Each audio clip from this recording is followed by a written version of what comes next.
Yo, what's going on, guys? It's Steve McCrawley coming to you with another video. Today, some more VGC 17 battles on the battle spot using this team. I don't know what kind of team it is, but it is a team that I made based on some of the stuff I saw at the Pokemon World Championship, some of the stuff I wanted to try. So I think this might be like our 4th or 5th upload with the team, so you can go back and look. I kind of explain a little bit about the team and everything. So we're gonna go ahead and get into our first battle here. The first battle, or both of the battles today, are QR codes, just so you guys know. This first battle just so happens, I don't know if it's a QR code of this team, but the 6 Pokemon are the team that got second place at Worlds. It was Alolan Ninetales, Mandibuzz, Xurkitree, Tapu Fini, Garchomp, and Arcanine. And it was a QR code, so knowing what was on the team gave me a big advantage in coming into this. The Ninetales was not holding a Focus Sash, and it usually leads. So I lead Celesteela here, knowing that it's going to be like a good start to be able to knock out his Ninetales. And the Xurkitree is going to be Tail Glow. And that's really all I know. The Mandibuzz, yeah, I don't really know what. I just kind of know the main things where it's the. I think the Garchomp is Swords Dance Z move. But so I want to bring Marowak here to help with the Xurkitree.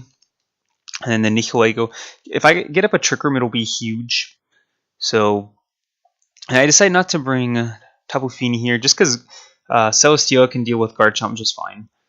Actually, I lead with Tapu Fini, and he goes with the Alolan Ninetales and the Mandibuzz.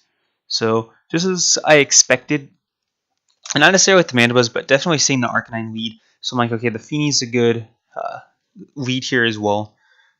So he is going to go straight for the Aurora Veil. No surprise there. It's kind of going to be a setup for Xurkitree, which is most likely in the back. And I get off a Dazzling Gleam. Not too much damage against the Mandibuzz. And he gets up the Tailwind, and I was like, oh yeah, I actually didn't even consider the fact. I saw Mandibuzz use it in the World's Finals. But I did not consider the fact that it would have Tailwind. Otherwise, I would have gone for some. I don't know if I would have still gone for the knockout, because an argument could have been made where I could have just kind of set up like Leech Seeds and just waited out the Tailwind. Because there's not much those two Pokemon in particular could do to my team. Because he doesn't have Snarl. The only offensive move Mandibuzz has is Foul Play. So, debatable. I don't know if that was necessarily the smartest thing to do. But with the Xurkitree is going to come in, which is pretty obvious. I mean, it's got Super Effective Stab. One thing to note, it does not carry Discharge. So it's got 2 offensive moves. It's Protect, Tail Glow, Dazzling Gleam, Thunderbolt. So we go straight for the Tail Glow here. I could have predicted that and gone for the double target there. It would have been huge. I am Choice Spec, so I could not have gone for a Scald, but he predicted the switch in very nicely with the Foul Play right there. And I do get off a Leech Seed. I was like, okay, I want to be able to get some chip damage here onto the Xurkitree. And then, because just about anything on my team can do like 50% damage to it. So I'll take all the damage I can get at this point. Marowak is really low. It was a good prediction by my opponent there. Definitely punishing the switch in. So, after the Hail and the Leftovers recovery, or the Leech Seed damage, it's not too bad on the Xurkitree. I can actually live with that.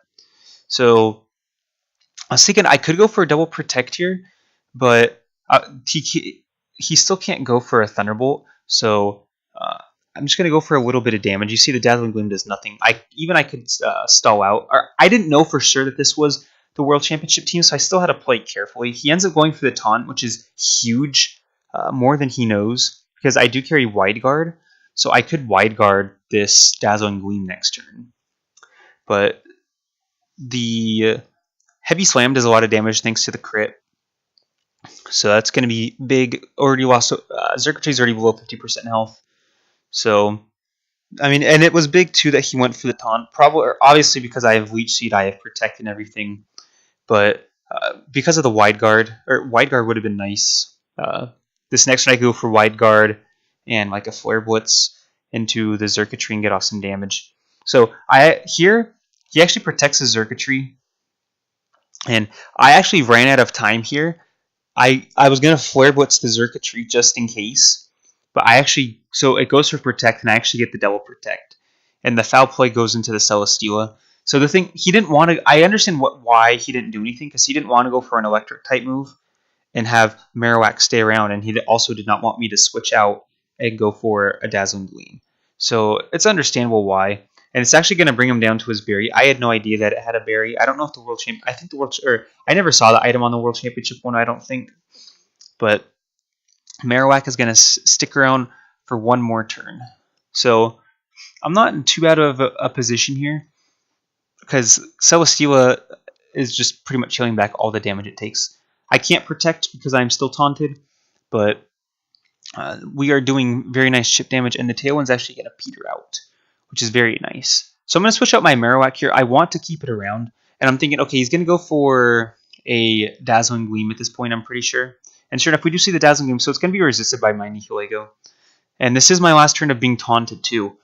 So, and the Tailwind's going to come back up, which is no surprise, but my goal is to get up Tailwind here. Or excuse me, my own Trick Room. I apologize, my Trick Room. So Heavy Slam's going to come out, not doing that much, another crit, but at the end, in the end, it's the kind of it's the damage that I want to get off. So the Hail is going to go away, and Celesteela is going to pretty much heal back up to full health here. And Xurkitree, now that the Hail's gone, it has 2 more turns left. I think it might have had 2 turns left anyways, but Taunt's going to wear off. The Mist is going to disappear, but the Aurora Veil is going to stick around, so I think it might have been Light Clay. Ninetales, I don't know what item it was holding. But Xurkitree is going to protect here, which I was like, okay, that's perfect. That is absolutely perfect. He probably didn't know what Nihilego was going to have to offer. I think maybe he thought it was going to be Scarfed or something. Or maybe he thought I was going to go back, judging by his foul play, he might have been thinking that I was going to go back into my Marowak there. But perfect, I cut off Trick Room. I would have been able to survive. This is a bulky Nihilego, so even if he went for the Dazzling Gleam, I still would have been able to survive and get off the Trick Room. So that's huge, because he just set up Tailwind, so that means everything on my team is going to move before his. And Xurkitree is going to stick around for a little bit longer. If the Hail was still up, it would be gone. But at this point, it's not that big of a deal. So he's going to... Here, I didn't know what I was going to do, because I was like, do I go Heavy Slam into... Or do I go Heavy Slam, or do I go with a Power Gem into the Xurkitree? I didn't know what I was going to do. But we're going to see the last Pokemon's Lele, and it's going to activate the Psychic Seed. But I decided the safe play to here is to go for the Leech Seed to get off that residual damage. Unfortunately, I did go for Power Gem instead of Sludge Bomb, but it might have been a 2-hit KO. I'm not 100% sure. I mean, this is a bulkier Nihilego, but my highest attack, or my highest stat is Special Attack. So this next turn, I can go for a Heavy Slam into... I mean, the Mandibuzz is threatening no damage to either of these Pokemon. The attack stats are pretty low. So, super effective. It's going to bring Lele down to its berry. So, if I did go for Sludge Bomb last turn, Lele would be gone. So, yeah, that does like just around 50%. So, we do get the Poison, which is not relevant at all. Mandibuzz is going to go for the Roost. He was probably thinking I was going to go for the Power Gem. Like I said, I have no need to attack this Mandibuzz whatsoever. Even if it comes down to it, I have my Feeny in the back, which can take care of it. And he ends up going for a Calm Mind. So like I was saying, he's probably thinking I was going to go for Power Gem Heavy Slam. But no need. No need whatsoever. This Mandibuzz threatens nothing onto my team. So, I mean, Foul Play, it can knock out Marowak. That's about it. So, Aurora Veil is finally going to wear off. So it had to have been Late Clay. So I go for a Heavy Slam here into the Lele, and it's going to pick up the knockout. So I believe that is the second knockout for Celesteela. So that is going to be a nice Beast Boost in the Special Defense stat. And the Foul Play is going to come out into the Nihilego. Maybe thinking Marowak was going to come out, I don't know. But I go for Power Gem. A nice chunk, 40% or so. So... I mean, if it really came down to it, he could Roost Stall me for quite some time, but nothing he could do in the end. So Xurkitree is going to come back out, but Trick Room is still up, and my opponent's going to end up forfeiting here. So pretty decent battle. Like I said, I had a huge advantage knowing my opponent's team going in, or not necessarily knowing with certainty, but seeing it was a QR code, seeing that exact team, I was like, okay, it's probably going to be second place team, so I can play accordingly. So Celesteela coming in clutch. My opponent made a nice prediction there with the foul play, but I was able to keep Marowak around long enough. I feel like he protected when he didn't necessarily need to. I think he was kind of scared, but I think keeping my Marowak around really helped just because he didn't know what I was going to do. And then getting off that clutch Trick Room is really what turned, like, keeping Marowak around is what kept me in the battle, but getting Trick Room up is what turned the tides. So that was pretty clutch. I mean, the only way that he could have won that battle would have been like him thunderbolting the Nihilego. But yeah, I mean, good battle, good knowledge. Celesteela coming in clutch, just sitting there. I mean, sat there the whole battle, didn't even move, didn't even drop below 50%, I don't think. Even though there was a tail-glow circuitry staring it down. So that's going to be it for that battle. We're going to go ahead and move on to the second one here. My opponent also had a QR team. This one's going to be Pelipper, Golduck, Garchomp, Arcanine, Celesteela, and Vikavolt. So a rain team here, rocking with the Celesteela and Vikavolt, two Pokemon that have fire weaknesses, so they're going to take very reduced damage in rain. And then obviously the Z Crystal, Golduck, and then I'm surprised he brought the Garchomp and Arcanine here. Feeny does really well against them, obviously, and in the rain, even better against both of them. I mean, I don't even need to go for a Fairy type move. Actually, I don't even need to go for a Fairy type move against the Garchomp. But so thinking, I'm like, okay, Vikavolt is electric. It's like the only Pokemon besides Arcanine that can hit me for super effective stab. But if the rain's gonna be up, Flare Blitz isn't gonna be doing much, and Wild Charge I can take a heck of a lot better. So I definitely want to bring Celesteela. I can even lead it. See, and then I know it's like 99% that he's going to go Pelipper, Golduck is the lead. So I want to bring Feeny just to be able to resist the water rain stab. And then I'm going to bring Nihilego here. It still has a pretty good matchup. I mean, he has the Pelipper, he has the Arcanine, and then getting up a Trick Room would be clutch. Since Golduck is going to have Swift Swim, so its speed's going to be doubled, he could have the Tailwind. And then I decided to bring Buzzwole here just for the big damage. I mean, like, he doesn't have... I mean, he has the Flying Stab, which will do a lot of damage, might even knock me out. And then he has Arcanine, but since the rain's going to be up, I can take advantage of that. So that's kind of my plan here, is take advantage of his rain. So we're going to go ahead and get this second battle started here. And like I said, I lead Celesteela Feeny since I feel like I know what he's going to lead. And sure enough, it is Pelipper Golduck. So some big pressure here by my opponent. Luckily, I am Specs Feeny, so I should be able to two-shot both of his Pokemon. I'm hoping to be able to two-shot both of his Pokemon. So I protect her with Celesteela. I'm thinking if he goes for the Z move, it's going to be in Celesteela. But he actually ends up going for Substitute turn 1. So I was like, huh, interesting. I don't even think I've seen Substitute VGC 17. So I do get my Dazzling Gleam off. Very nice damage. 60% or so to the Pelipper. Gonna break the Substitute. So unfortunately, I don't know if one more will pick up the knockout. But he gets up the Tailwind, which I found kind of excessive, considering Golduck is going to be by far the fastest Pokemon anyways. So here we do see the Z move. I was like, okay, I kind of see what he's doing here. He's going to go for the Z move into Feeny and then for the flying move to try and pick up the knockout. So, but we do see he's going to go for the Hydro Vortex and the Celesteela. So I found that interesting. I mean, it makes sense since I couldn't protect. Maybe I could protect Feeny. He doesn't know.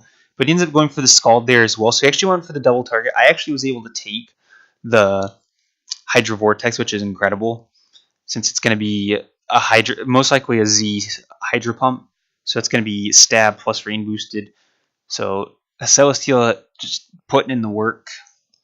And I'm going to pick up the knockout on Pelipper, and he's going to bring in Garchomp, which I found interesting, very interesting. And I bring in Nihilego here, and I was like, I don't think, or there's no Z-move threat.